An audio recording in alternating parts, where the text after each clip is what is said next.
Hello, my lovely Sagittarius. Welcome back sa channel kong Insightful Bee.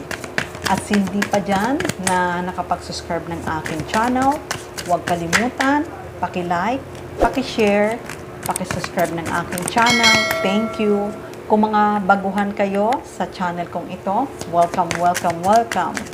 At sa mga returning sa aking channel, welcome, welcome, welcome. Thank you, thank you, thank you.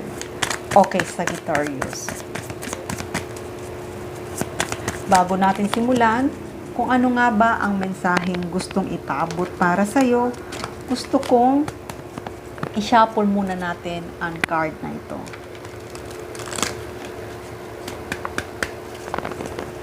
Okay, Sagittarius. Alamin na natin ngayon kung ano nga ba ang mensaheng gustong ipaabot para sa iyo.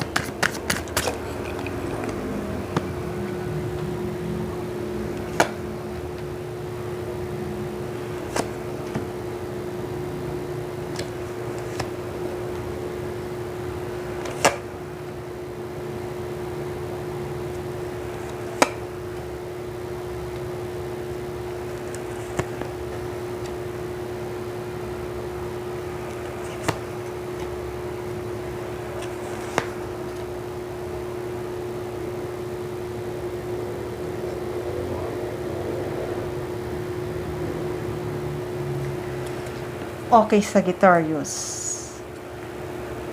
Sa nakikita ko, Sagittarius, ay gusto mong linawin ang lahat sa relasyon yung dalawa. Gusto mo na mag-usap kayo ng masinsinan ng partner mo, ng karelasyon mo.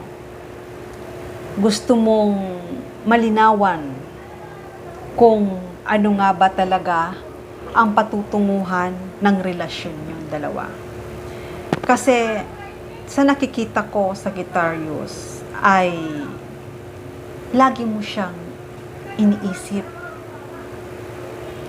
Lagi siyang nasa isipan mo. Nasasaktan ka sa ngayon dahil nga wala kayong communication. Nasasaktan ka sa ngayon dahil iniisip mo na itong communication ba to ay tapos na?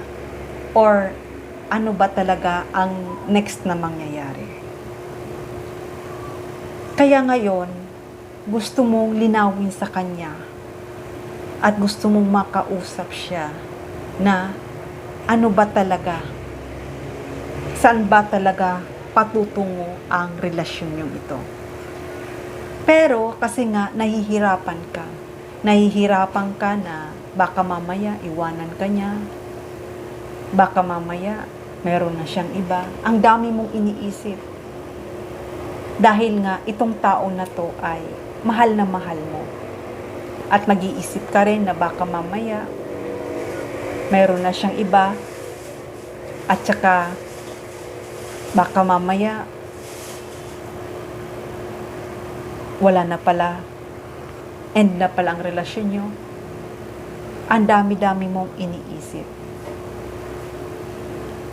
Dahil natatakot ka na iwanan ka nitong tao na to. Dahil nga mahal na mahal mo tong tao na to. Kaya ngayon, gustong-gusto mo na tong makausap. Gusto mo nang linawin ang lahat kung ano nga ba talaga ang plano nyo sa iyong relasyon. Dahil itong tao na to, siya talaga ang pinapangarap mong makasama.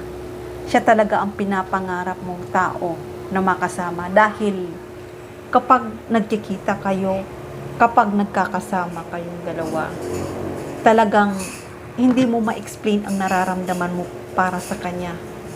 Hindi mo mapaliwanag.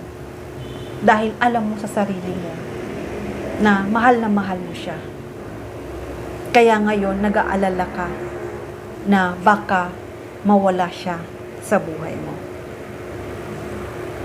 Pero sa nakikita ko, Sagittarius, Itong tao na to, kahit magkalayo kayong dalawa, mahal na mahal ka nito. At tapat ito sa iyo. Tapat ito sa iyo, Sagittarius. Nakikita ko. Pero, ang gusto nito, ang pagiging tapat niya sa iyo, gusto niya maging tapat ka rin para sa kanya. Kaya kung nag-iisip ka na baka mamaya, makahanap siya ng iba, huwag mong isipin yon. Dahil itong tao na to, mahal na mahal ka niya.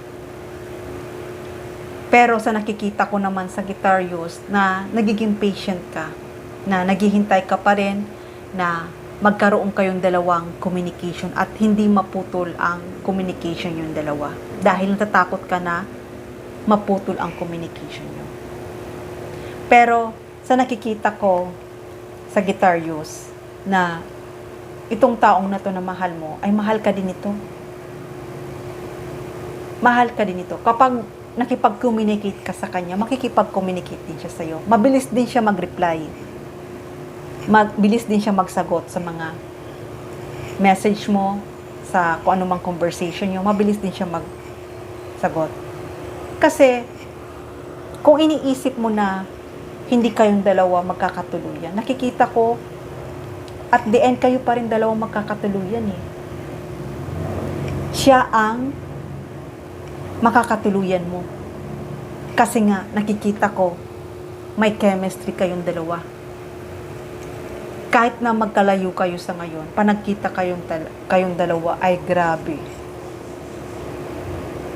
Doon nyo ipinaparamdam sa isa't isa ang iyong pagmamahal. Dahil nga may chemistry kayo. Kaya, huwag kang mag-worry, huwag kang mag-alala. Dahil itong tao na to ay mahal na mahal ka niya at tapat ito sa iyo. At kung inaakala mo na hindi mo siya makakatuluyan, nakikita ko na kayo talagang dalawa ang para sa isa't isa. Kaya kung sa ngayon nahihirapan ka, nasasaktan ka sa separation yung dalawa,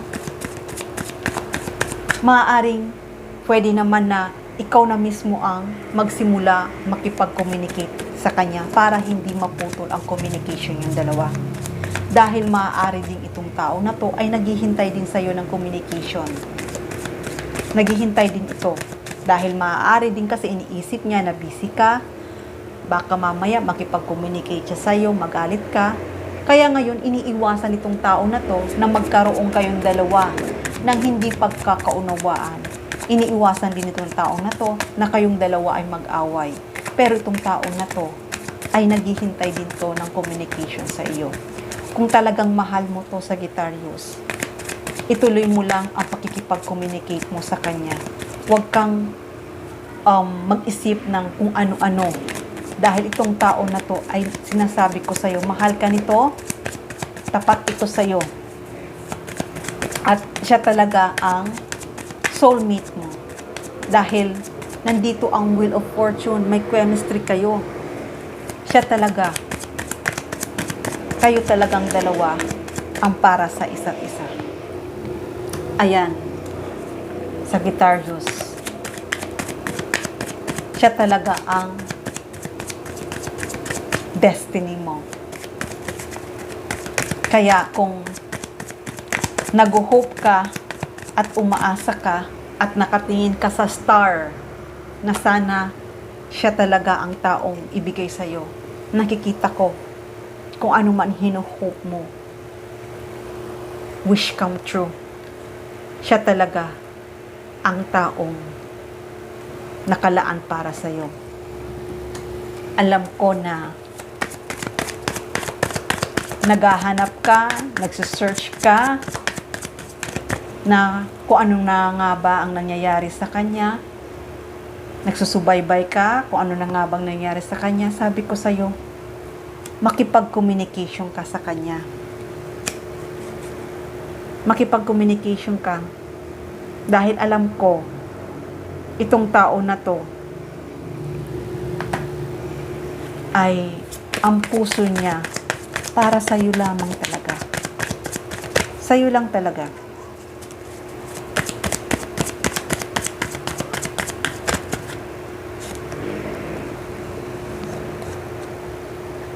Sagittarius, Kaya, may nakikita ako ditong isang pagbabago. Itong pagbabago na to ay napakaganda. Di ba nga nag-iisip ka tungkol sa kanya na baka mamaya hindi mo siya makatuluyan, hindi kayo maging kayo? Nakikita ko na siya talaga ang makakatuluyan mo. Wish come true. Kaya kung ano man iniisip mo na baka mamaya mayroon na siyang iba, itong tao na to talagang siya lang talaga. Ikaw lang talaga ang nasa isipan nito. Kapag sinabi niyang mahal ka niya, mahal ka talaga niya. Pag sinabi niya na gusto ka niyang makasama, maniwala ka. Dahil gusto ka na talaga nitong makasama. Kaya, Sagittarius, kung wala kayong communication, mabibreak ito. Magkakaroon kayo ng communication. Dahil nakikita ko na ito talaga ang taong pangarap mong makasama.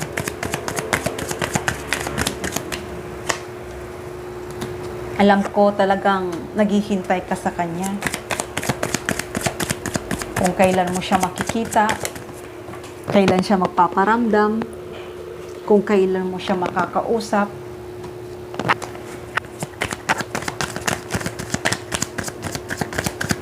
Di ba sabi ko sa'yo na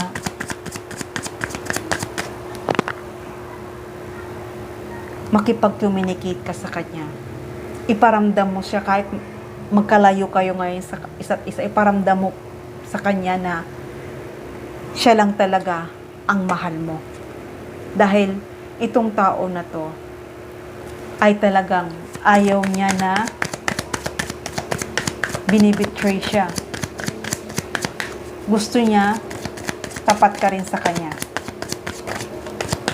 At nakikita ko rin kung sa ngayon ay wala kayong contact, hindi kayo nagkakausap na dalawa,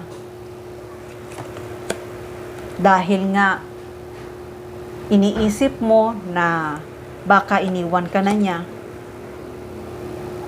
sinabi ko sa'yo na mag-send ka ng message sa kanya. Dahil itong para hindi ka nasasaktan kahit na magkalayo kayong dalawa. Dahil itong tao na to ay talagang ikaw lang talaga ang nasa isip niya. Hindi ka rin ito i-give up. Dahil yan, eto na, lumabas. Siya talaga ang makakasama mo. Siya talaga. Loyal to sa iyo. Magiging maayos ang buhay mo dito sa taong ito. Dahil itong tao na to napaka-hard worker. Magaling ito at maayos to magtrabaho.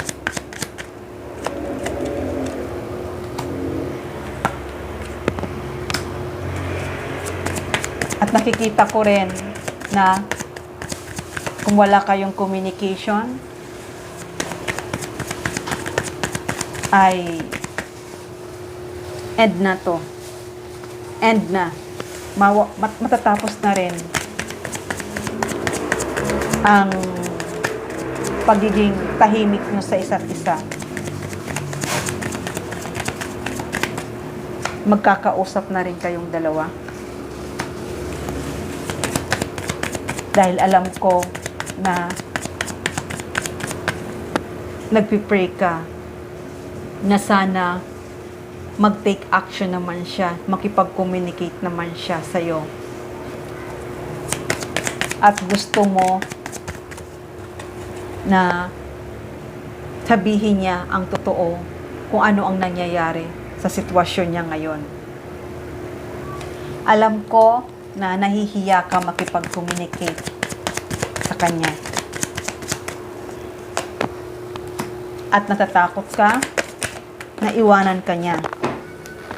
Dahil nga, ayaw mong mawala siya sa buhay mo.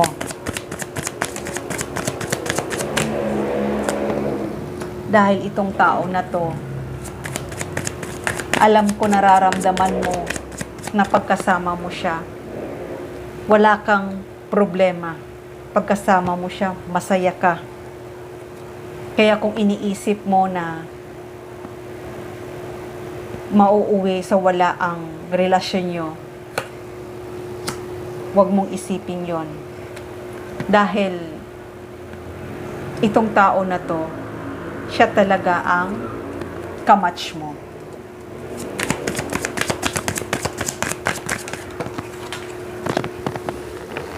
Siya talaga ang kamatch mo.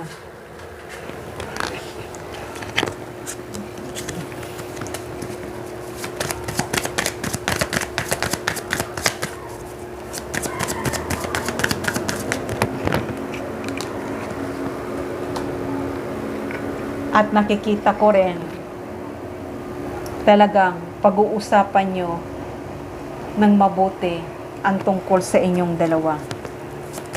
Talagang lilinawin mo sa kanya.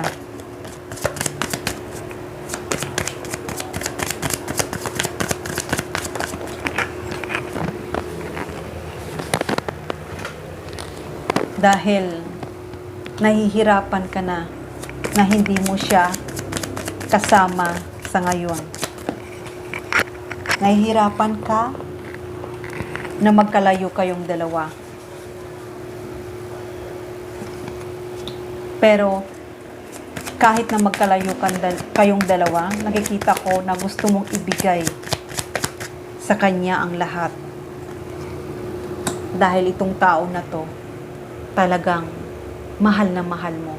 At nakikita mo rin sa kanya na siya talaga ang true love mo. Nakikita mo sa kanya na siya talaga ang soulmate mo. Siya talaga ang para sa'yo. Sabi ko nga sa'yo, Sagittarius, huwag kang mag-alala dahil itong tao na to ay mahal na mahal ka nito at malinis ang pagmamahal nito para sa'yo. Malinis ang intention nito para sa'yo. At nakikita ko na kayong dalawa ay magkakabalikan. Kaya kung sa ngayon, nahihirapan kayo kung paano kayo magkasama, nakikita ko ay mag-i-end na. Dahil nakikita ko na magiging masaya kayo pag kayong dalawa na ang magkasama. Nakikita ko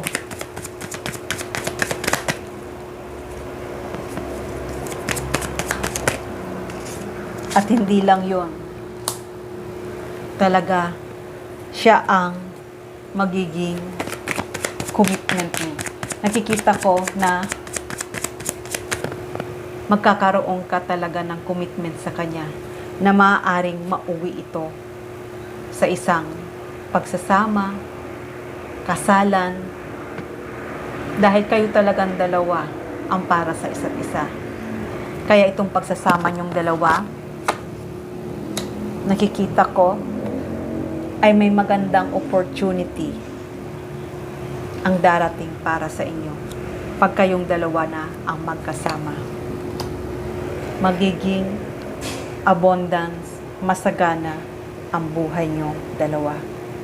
Dahil talagang pinagpala kayong dalawa na kayong talagang dalawa ang para sa isa't isa. Ayan. Ayan, Sagittarius. Magiging maayos ang buhay mo pag magkasama na kayong dalawa.